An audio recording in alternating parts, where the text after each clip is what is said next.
Halo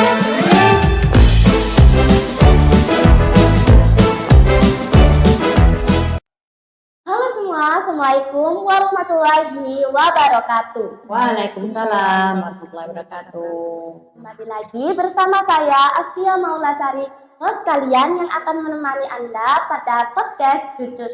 Itu keren loh teman-teman, yang didatangi oleh 3 narasumber yang super keren. Yaitu yang pertama, Ibu Amel, perwakilan dari Guru IPA SMP Negeri 5 Kota Pasuruan. Selamat siang, Bu. Selamat siang, Pia. Senang sekali bertemu di podcast ini lagi. Dan yang kedua, kita didatangi oleh wali murid SMP Negeri 5 Kota Pasuruan dari adik kelas kita loh teman-teman.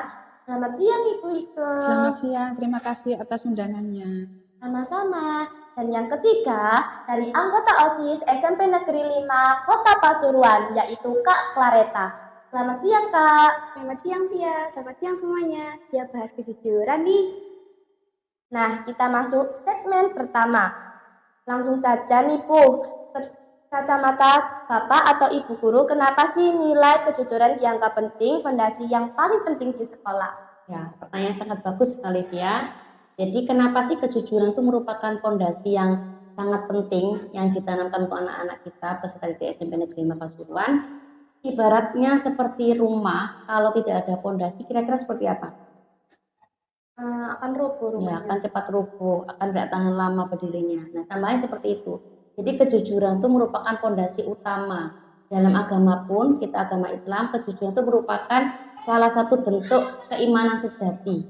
Nah, kalau misalkan anak-anak atau peserta didik kita melakukan kejujuran, salah satu contohnya misalkan tidak mencontek saat ujian, saat ulangan, itu merupakan hal yang sangat berharga. Tidak harus kita mencari nilai yang tinggi, nilai yang bagus, tapi dapatkan dengan yang tidak jujur. Nah, dengan kejujuran, tidak mencontek, harapannya Bu Amel sih itu akan membentuk karakter dan pengetahuan anak-anak menjadi lebih otentik. Artinya asli murni dari hasil karya dirinya sendiri, seperti itu. Wow, autentik.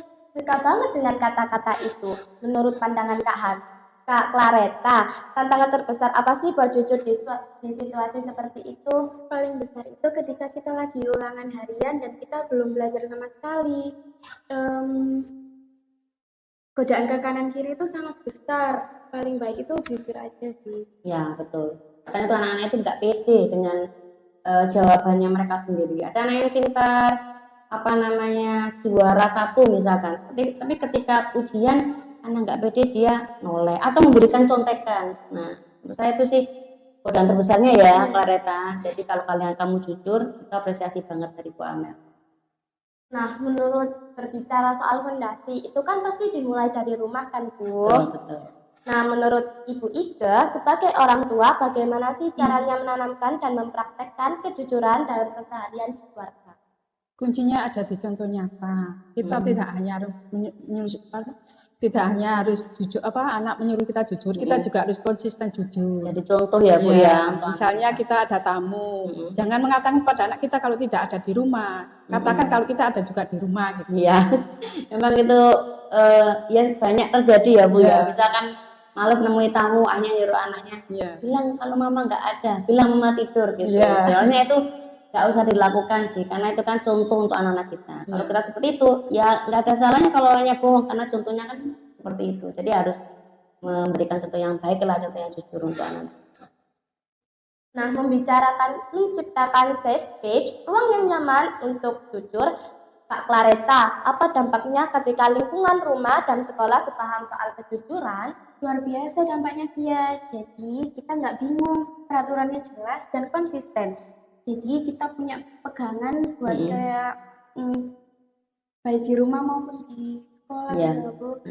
Rasanya kayak didukung jadi pribadi yang lebih baik ya, betul, yang dipercaya oleh orang gitu kan. Nah, sekarang kita bahas dari sudut pandang kalian, para pelaku langsung. Kak Clareta, menurut kamu benar nggak sih anggapan bahwa jujur itu keren? Apa benefitnya buat kalian? Awalnya itu berat, tapi dengan jujur hidup jauh lebih kayak sederhana. Kita tidak perlu membangun kebohongan yang berantai. Kepercayaan kita dapat dari guru dan orang tua dan teman itu tidak ada harganya. Misalnya kayak dari OSIS dikenal dalam jujur gitu, misalnya kayak buat Ada program ada gitu program ya. gitu, kita jujur. Jadi kita kalau mau Artinya menyerahkan sekolah, proposal gitu iya, dipercaya. disetujui kan, dipercaya itu. Betul. Nezin, Ibu, sebagai orang tua, apa yang Anda rasakan ketika melihat anak atau teman-teman anaknya berperilaku jujur? Suatu kebanggaan itu ya. Ya, Apalagi kalau anak kita bergaul dengan teman-teman kita itu keluar, itu kita tenang. Iya. Karena kita sudah menanamkan rasa kejujuran. Jadi kalau anak-anak keluar jujur, orang tua tenang, nggak Iya. perlu risau. Tapi kalau berbohong, takutnya ya ada apa-apa di jalan. Ngomongnya ke temennya ternyata pergi jauh, ayah kecelakaan naudzubillah. Nah otomatis itu kan dampaknya ya kita sedih kan. Iya. Gitu. Jadi itu kebanggaan tersendiri memang. sebentar lagi kita tutup nih teman-teman. Sebelum kita tutup, mari kita berikan satu pesan atau tips singkat untuk pendengar kita, terutama pada para siswa tentang jujur itu keren loh teman-teman. Kita mulai dari Bu Amel. Oke, satu kata untuk kejujuran ya, pesan untuk kejujuran. Untuk anak-anakku, untuk warga SMA Negeri Pasuruan, anggap aja jujur itu adalah mata uang yang kalian bawa kemanapun. Jadi kalian ada di mana, sedang apa, di waktu apapun, ingat lakukan kejujuran. Jangan sampai kita berbohong, jangan sampai kita melakukan penipuan. Kenapa? Karena jujur itu adalah modal utama. Seperti tema hari ini, bahwa jujur itu keren. Untuk Bu Ika tersendiri, gimana pendapatnya Bu? Suatu kebanggaan ya. Untuk para orang tua jadilah partner yang baik untuk anaknya. Iya. Puji kejujurannya Nah, gitu. betul. Mengapresiasi Iya. bahwa anak kita jujur. Pujian itu memang hal utama sih. Iya. Betul.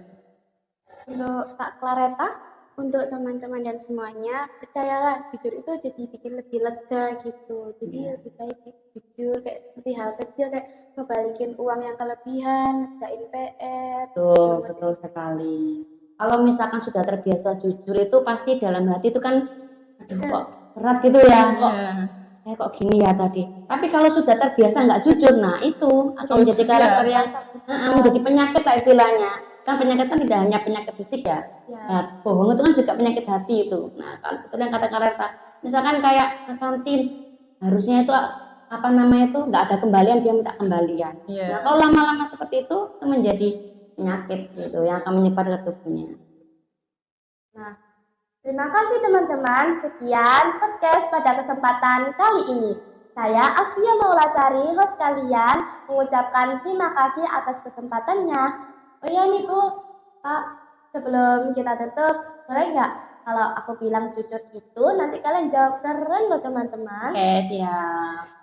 Jujur itu Keren loh teman-teman.